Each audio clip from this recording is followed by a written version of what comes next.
अस्सलाम वालेकुम स्टूडेंट्स। हमने लास्ट लेक्चर में बिहेवियरल थ्योरीज डिस्कस की थी। आज हमारा एक नया टॉपिक है which is process over the life course. Process over the life course, it's a theory. This approach developed in 1960s. This theory was developed by W.I. Thomas and Florian F. Nanneke. ये theory develop की थी Thomas ने और नैनिकी ने 1960s में। The life course theory, also known as the life course perspective or life course approach, इसको आप life course theory भी कह सकते हैं, life course process भी कह सकते हैं, life course approach भी कह सकते हैं, life course perspective भी कह सकते हैं। ठीक है, ये 1960s में डेवलप हुई थी, जो कि थॉमस और नैनिकी ने की थी डेवलप।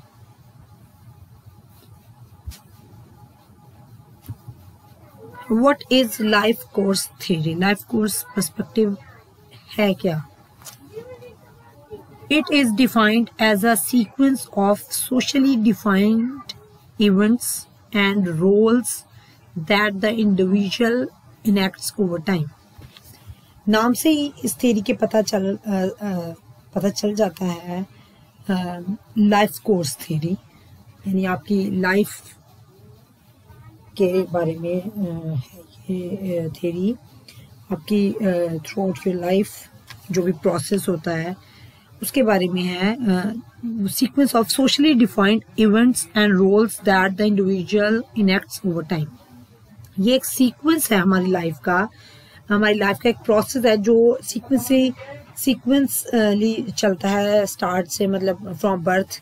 एक छोटा बच्चा है, फिर उसके बाद वो थोड़ा बड़ा हो गया, टीन एज में आ गया, फिर वो एडोलेसेंस में आ गया, फिर वो एडल्टहुड में आ गया, फिर ओल्ड एज में आ गया। तो ये हमारी लाइफ का अल्लाह पाक ने एक सीक्वेंस रखा है, उन सबको स्टडी करती है जी ये life course theory. Life course theory वालों का मानना है कि ये एक सीक्वेंस होता है, हम जो होता है हमारे सोशली डिफाइंड इवेंट्स का।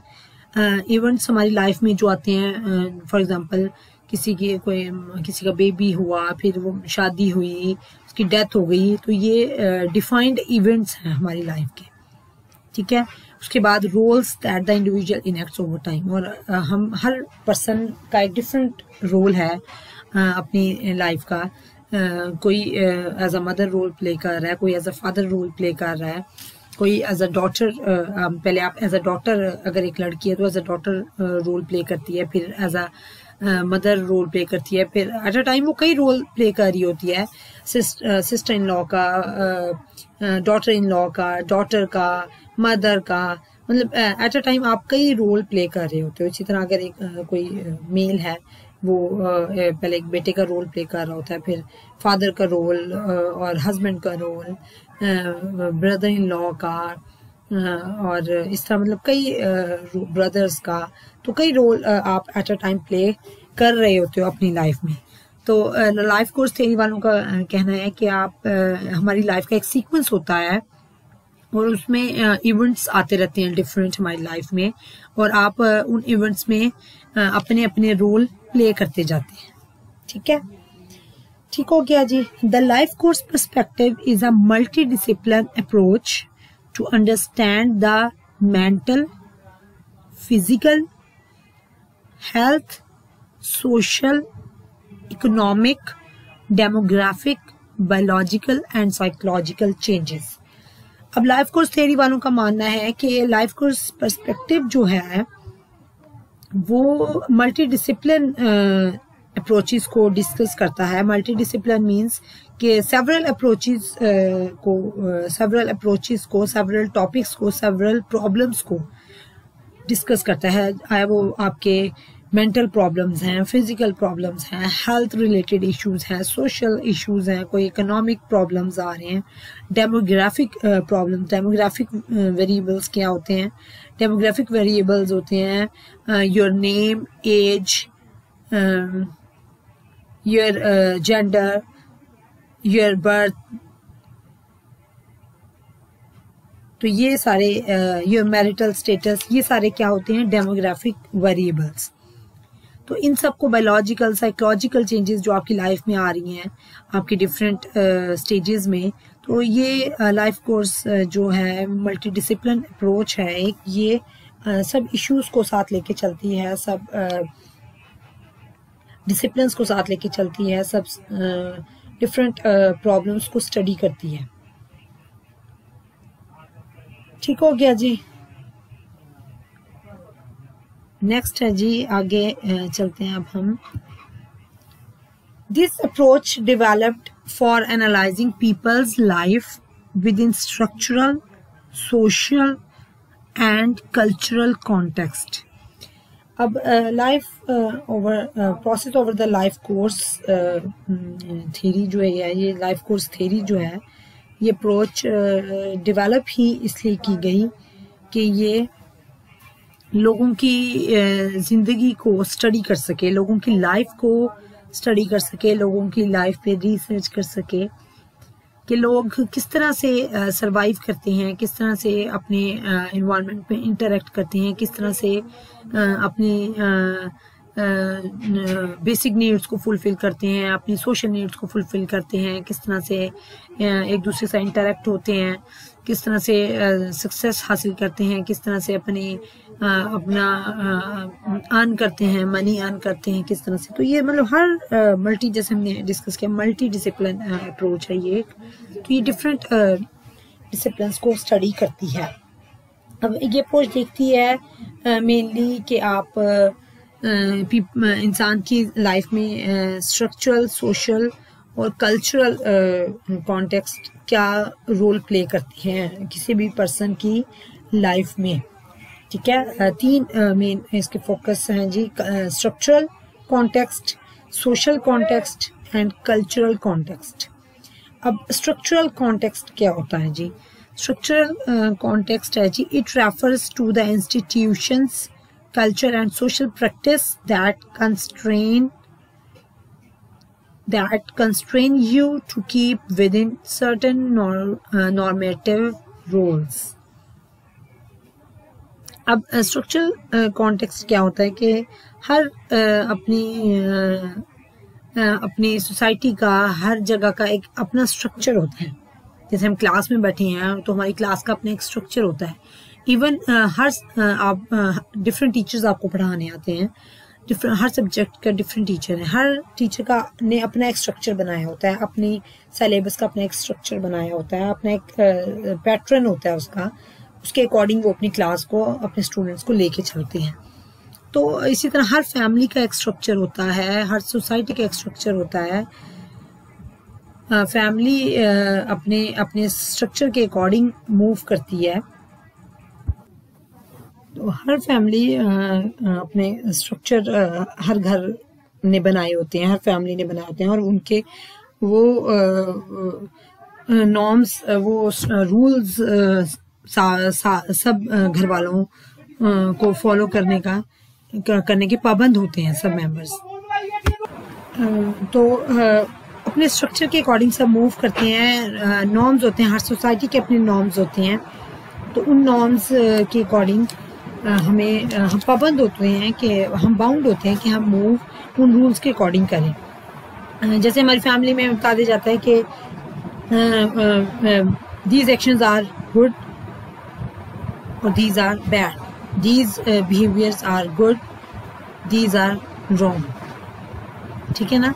तो these behaviours are acceptable in our family, some behaviours are not. तो ये हमारी फैमिली हमें लर्न करवा देती है, स्टार्ट से ही हमें बताना शुरू जाती है कि बेटा ऐसे करना है, ऐसे नहीं करना है, किसी के सामने इस तरह बिहेव करना है, ऐसे बैठना है, ऐसे बोलना है। तो ये वो एक स्ट्रक्चर होता है अपनी फैमिली का, जिसमें हम अपनी डिफरेंट वैल्यूज़ को सीखते जाते हैं अपनी फैमिली से, अपने पेरेंट्स से, अपने सिबलिंग से। तो वो चीज़ फिर हमारे बिहेवियर का हिस्सा बन जाती है। ठीक है जी, ये था स्ट्रक्चरल कॉन्टेक्स्ट। नेक्स्ट है जी कल्चरल कॉन्टेक्स्ट। सबसे पहले तो what is culture? Culture is a man made environment. Culture जो होता है वो एक मैन मेड इन्वायरमेंट होता है। कल्चर डिफरेंट सोसाइटीज़ के अपने कल्चर होते हैं। ये वेरी करता है सोसाइटी टू सोसाइटी। जैसे हमारे पाकिस्तान के 4 प्रोविंस हैं, तो हर प्रोविंस का डिफरेंट कल्चर है। Punjabi culture is different, Sindhi culture is different, Balochi culture is different. तो ये सारे कल्चर जो हमारे हैं डिफरेंट हैं एक दूसरे से। तो जहाँ सिंध के रहने वाले हैं वो अपने कल्चर के अकॉर्डिंग मूव करते हैं, उनके मुताबिक खाना पीना उनका डिफरेंट है, उनका जो ड्रेसिंग स्टाइल है वो डिफरेंट है, उनके कम्युनिकेट करने का स्टाइल डिफरेंट है, इंटरेक्ट करने का स्टाइल डिफरेंट है। पंजाबियों में आ जाएं तो इनका कम्युनिकेशन स्टाइल डिफरेंट है, ड्रेसिंग स्टाइल सिंधियों से बहुत डिफरेंट है, और खाने पकाने के तरीके, इवन खाना खाने के तरीके, मतलब हर कल्चर का डिफरेंट स्टाइल होता है दूसरे कल्चर से। ठीक है, उसके बाद है जी हमने पहले स्ट्रक्चरल कॉन्टेक्स्ट था, फिर कल्चरल कॉन्टेक्स्ट है, लास्ट में है जी सोशल कॉन्टेक्स्ट। सोशल कॉन्टेक्स्ट क्या होता है जी? It refers to the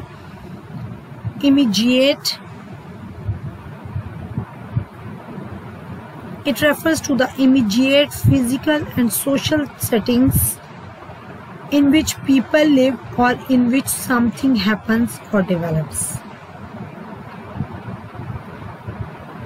social context क्या होता है कि हम हर सोसाइटी के अपने रूल्स होते हैं, ठीक है, and we are bound to follow these rules. हमने उसी के अकॉर्डिंग मूव करना होता है, ठीक है, अपनी सोसाइटी के अकॉर्डिंग मूव करता है। अब हमारी सोसाइटी के डिफरेंट नॉर्म्स होते हैं, डिफरेंट रूल्स होते हैं कि हमने फॉर एग्जांपल कि कार ड्राइव करें तो ग्रीन सिग्नल है, हमने उस पर मूव करना है। रेड सिग्नल अगर हो गया है तो हम वी शुड स्टॉप। तो जो इनको नॉर्म्स को तोड़ते हैं तो डेफिनेटली दे आर क्रिमिनल्स। तो इट्स अ क्राइम कि आप रूल्स को जो आपकी गवर्नमेंट ने बनाए हुए हैं, आपकी सोसाइटी ने बनाए हुए हैं, वो आप उनको फॉलो नहीं कर रहे, आप उन रूल्स को ब्रेक कर रहे हो। तो सोसाइटी में मूव करने के लिए, सोसाइटी में एडजस्टमेंट के लिए आपको वो उन रूल्स को फॉलो करना ज़रूरी होता है, ताकि आपका एक हेल्दी बिहेवियर हो और आप एज अ सिटीज़न एक अच्छे सिटीज़न कहलाएं। ठीक है, और ये इसलिए भी ज़रूरी होता है कि एक तो आपकी अपनी सेफ्टी मेजर्स के लिए रूल्स हमारी गवर्नमेंट बनाती है, दूसरा फिर एथिकली भी वी आर बाउंड कि हम उनको फॉलो करें रूल्स को। ठीक है, it also looks how people interact with each other. Very important point कि सोशल कॉन्टेक्स्ट में क्या देखा जाता है कि आप अपने लोगों से, अपने फैमिली से, अपने पेरेंट्स से, अपने सिबलिंग से, अपने घर वालों से या अपने नेबर्स से या अपने पीयर ग्रुप से कैसे इंटरेक्ट हो रहे हो, आप कैसे बिहेव कर रहे हैं लोगों के साथ, आपके जो रिलेशनशिप्स हैं वो हेल्दी हैं या नहीं, लोग आपके बिहेवियर से परेशान तो नहीं हैं, लोग आपका बिहेवियर कोई प्रॉब्लमैटिक बिहेवियर तो नहीं है, और आया जो आपका बिहेवियर है वो हेल्दी बिहेवियर है। तो ये सब देखा जाता है। ये लाइफ कोर्स पर्सपेक्टिव जो है वो सोशल कॉन्टेक्स्ट में स्टडी करती है इन चीज़ों को। सॉरी। तो ये थे जी 3 ये इस अप्रोच के मेन एनालाइज किया जाता है कि स्ट्रक्चरल कॉन्टेक्स्ट में कैसे लोग मूव कर रहे हैं, कल्चरल कॉन्टेक्स्ट क्या है और सोशल कॉन्टेक्स्ट क्या है। ये था जी लाइफ कोर्स पर्सपेक्टिव कि आप अपनी लाइफ में किस तरह से बिहेव करते हैं, कैसे अफेक्ट होते हैं दूसरों से और दूसरों को अफेक्ट करते हैं कैसे अपने बिहेवियर से। तो ये सब स्टडी करती है लाइफ कोर्स थ्योरी। ठीक हो गया जी। आई होप ये आपको समझ आ गई होगी। In case of any queries you can ask on WhatsApp group. Okay जी, टेक केयर, अल्लाह हाफिज़।